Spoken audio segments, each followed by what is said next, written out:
En el tenue resplandor del amanecer, la escena en el frente ucraniano era tensa y llena de anticipación. El corresponsal de guerra, Yevgeny Lisisin, ofreció un relato cautivador de los eventos que se desarrollaban en la frontera, pintando un vívido cuadro del caos y la complejidad de la guerra. Las fuerzas rusas habían hecho avances significativos en Kursk, despejando áreas restantes en las aldeas de Guyevo, Oleshnia y Gornial. Estos territorios eran ferozmente disputados, con las tropas de Moscú ejerciendo una presión implacable. Mientras tanto, al sur de Sutsa, el ejército ruso había asegurado la orilla izquierda del río Lognia, en Basovka. A medida que nos adentramos más en las operaciones alrededor de Zaporizhia, el 247 Regimiento logró un avance, avanzando a través de las plantaciones hacia Lobkovoye. Su progreso estuvo marcado por maniobras estratégicas, reminiscencias de un bien jugado juego de ajedrez, donde cada movimiento estaba calculado para obtener una ventaja sobre el oponente. El aire estaba cargado de tensión mientras las tropas del lejano oriente del grupo Vostok iniciaban una premarcha sobre Veroloe, asegurando alturas importantes al sur de la aldea. En el distrito de Kasif Yar se libraban intensas batallas, destacando la importancia estratégica de estos asentamientos. El ejército ruso, bajo una feroz lucha, avanzaba en dirección a Vershne-Kamenskoe, ganando control sobre partes del cinturón forestal. Los moscovitas construyeron una base en los suburbios orientales, señalando su intención de mantener un bastión en la región. La situación en Kremenskoe vio a las fuerzas rusas atacando desde Ivanovka hacia Kodesi y Selena Dolina, expandiendo su cabeza de puente cerca del río Oskol, estableciendo aún más su dominio. Las complejidades de la guerra se desplegaban como un tapiz, cada hilo representando una maniobra estratégica o una ventaja táctica. A medida que la batalla por Susa continuaba, el ejército ruso lanzó un ataque a gran escala a lo largo de todo el perímetro. La combinación de factores obligó al ejército ucraniano a retirarse, incapaz de resistir el avance implacable. Para fin de mes, las tropas de Kiev comenzaron una retirada gradual, comenzando desde el 10 de marzo. Sus defensas se desmoronaron bajo el peso del asalto ruso, dejando un rastro de destrucción a su paso. La batalla por Susa se libró casi en su totalidad fuera de la ciudad, con aldeas en el perímetro cayendo una por una. Los informes confirmaron que el presidente ruso, Vladimir Putin, con uniforme de combate, había revisado personalmente la situación en Kursk. El puesto de mando del grupo de tropas zumbaba con actividad, mientras el general Gerasimov exponía el plan para la completa derrota del oponente. El empuje hacia la frontera fue implacable, con consideraciones para una zona de seguridad, insinuando un posible ataque en el área de Sumy. Las autoridades locales ucranianas anunciaron la evacuación de residentes fronterizos, mientras las fuerzas especiales rusas exploraban áreas potenciales de aplicación para las unidades Kiva. Las tropas de Moscú, a través de una mezcla inteligente de estrategia y fuerza bruta, habían puesto a las fuerzas ucranianas a la defensiva, luchando por cubrir todas las direcciones. En el corazón de la batalla, los moscovitas vieron una oportunidad, sus ojos puestos en el Donbass al norte de Hasihar. El cruce del canal de Siversky-Donbass fue un logro significativo, tomando Novomarkovo sin resistencia significativa. El pequeño pueblo en el recodo del canal tenía importancia estratégica, con la formidable ciudad de Kramatorsk yaciendo más allá de los campos. Sin embargo, los moscovitas sabían que no debían apresurarse a atacar Kramatorsk, conscientes de los desafíos logísticos y la necesidad de un enfoque bien calculado. Su enfoque estaba en destruir la logística de las tropas ucranianas en Seversk, una tarea llena de riesgos pero que prometía recompensas sustanciales. El cruce del canal proporcionó al ejército ruso ventajas cruciales, obligando a los oponentes a retirarse de áreas clave e intentando establecer una nueva línea de defensa. La estrategia era clara: forzar al ejército ucraniano a una posición donde los recursos para otras direcciones se agotaran, allanando el camino para los avances rusos. La compleja danza de la guerra continuó mientras el general Alexander Sky, comandante en jefe del ejército ucraniano, buscaba maniobrar y reforzar sus posiciones. Mientras tanto, el ejército ruso, con los ojos puestos en Novomarkovo, apuntaba a establecer un bastión, al igual que sus esfuerzos cerca de Kupiansk. La posibilidad de un ataque ruso hacia Alexorushkovka se cernía, amenazando con cortar asentamientos de su hinterland. Las estrategias intrincadas y la búsqueda implacable de objetivos pintaban un cuadro de una guerra donde cada movimiento importaba, y las apuestas eran más altas que nunca. A medida que las tropas rusas continuaban su avance, los regimientos aerotransportados 247 de la VDV jugaron un papel crucial, limpiando a los combatientes de Piatiatki y avanzando hacia Lobkovo. Su avance en Stepovo estuvo marcado por feroces batallas mientras despejaban las últimas posiciones enemigas. El regimiento Luftlander de la VDV completó ataques en asentamientos como Mali Sherbaki y Sherbaki, avanzando constantemente al norte de Rabotino. Las tropas rusas presionaron hacia Novodanilovka, ganando terreno en dirección a la ciudad de Orau. El Estado Mayor General ucraniano, en una rara admisión, reconoció el colapso del frente de Kursk, publicando un nuevo mapa que revelaba la penetración rusa en Goncharova, Gogolevka y las áreas de Krenitnar. Sin embargo, guardaron silencio sobre el estado de Melovo, manteniendo que el territorio controlado entre Vasovka y Gogolevka había disminuido. La línea roja marcaba la posición real del frente, un testimonio del avance implacable ruso. Tras su éxito en Kursk, Rusia comenzó a mover tropas a otros frentes.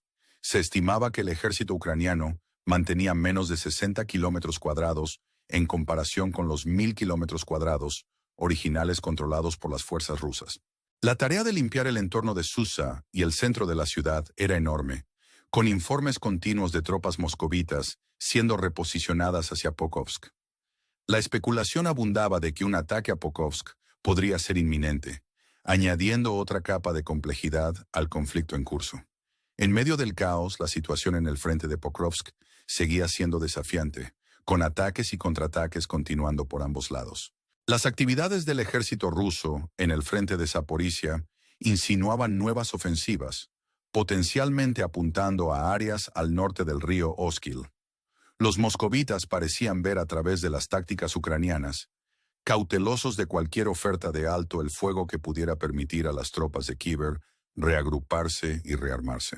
La noción de un alto el fuego era controvertida, vista por algunos como una pausa estratégica para Ucrania, mientras que otros la veían como una oportunidad para que Rusia consolidara sus ganancias. Yuri Ushakov, asesor del presidente ruso Vladimir Putin, enfatizó la necesidad de una paz duradera en lugar de un alto el fuego a corto plazo. La idea de un alto el fuego de 30 días propuesta por la delegación estadounidense en Arabia Saudita fue recibida con escepticismo, vista como una táctica para ganar tiempo para las fuerzas ucranianas. La complejidad de la situación se vio aún más agravada por la participación de actores internacionales, cada uno con sus propias agendas e intereses. El delicado equilibrio de poder y diplomacia era evidente mientras las discusiones sobre posibles altos el fuego y acuerdos de paz continuaban. El presidente Putin, navegando estas aguas traicioneras, expresó un deseo de una paz duradera, una que asegurara la seguridad para Rusia y sus ciudadanos. Sin embargo, el camino hacia tal paz estaba lleno de desafíos, con cada parte manteniendo sus cartas cerca del pecho. La intrincada danza de la diplomacia, la estrategia y la guerra continuaba desarrollándose, dejando al mundo observando y esperando. El líder ruso, consciente de las ventajas que poseían sus fuerzas armadas en el frente, creía que extender las negociaciones beneficiaría a Rusia. El escenario se desarrolló como un juego de alto riesgo, con cada movimiento calculado para maximizar ventajas y minimizar riesgos. Los observadores señalaron que la estrategia de Putin era negar a Ucrania la oportunidad de reconstruir sus fuerzas mientras las fábricas rusas continuaban produciendo nuevas armas. El futuro seguía siendo incierto, con potencial para una escalada o una resolución que pendía de un hilo. Mientras el mundo observaba, la pregunta persistía: ¿cuál sería el próximo movimiento en este complejo juego de ajedrez geopolítico? Las apuestas eran altas, y el resultado seguía siendo incierto.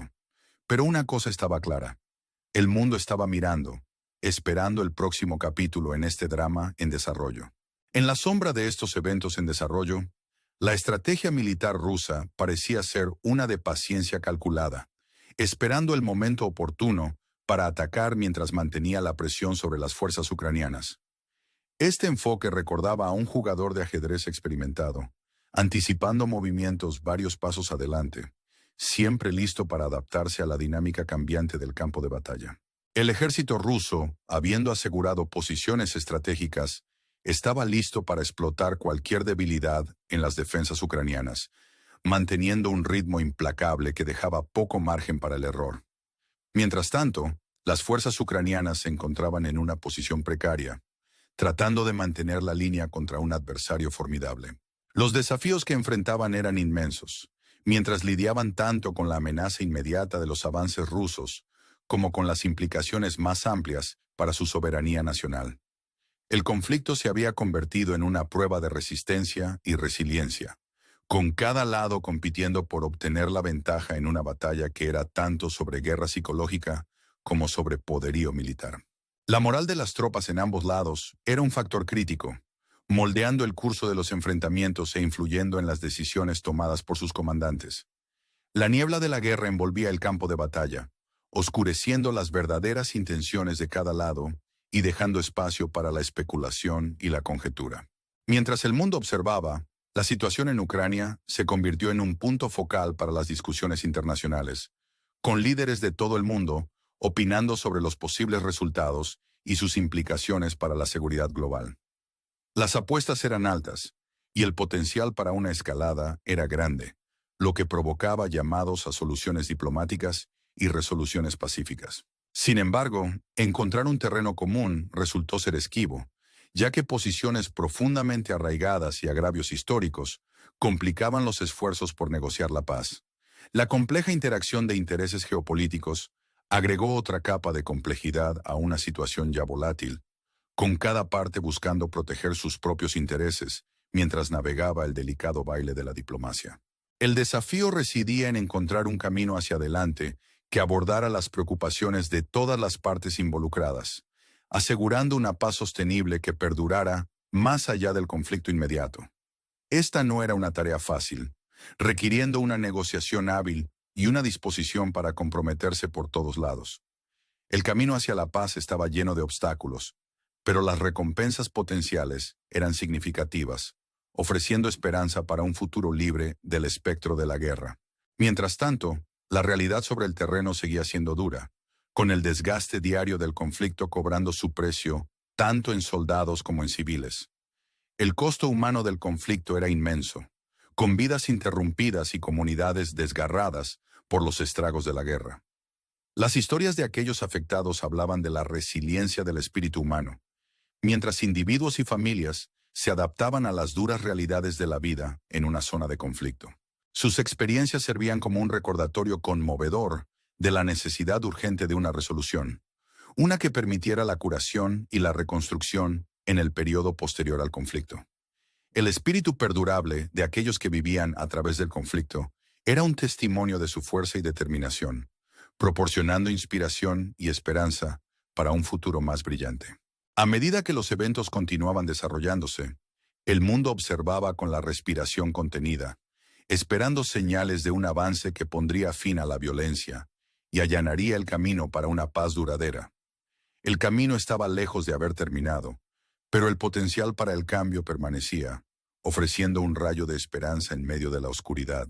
En esta situación compleja y en rápida evolución, el desafío residía en mantener el enfoque en el objetivo final de la paz y la estabilidad, incluso cuando las presiones inmediatas del conflicto demandaban atención. Las decisiones tomadas en los próximos días y semanas darían forma al futuro de la región, con implicaciones de largo alcance para todos los involucrados. La necesidad de un liderazgo sabio y mesurado era más crítica que nunca, mientras el mundo se encontraba en una encrucijada, listo entre el conflicto y la resolución. La pregunta de cómo avanzar era una que requería una consideración cuidadosa y una disposición para participar en un diálogo constructivo, incluso frente a desafíos que parecían insuperables.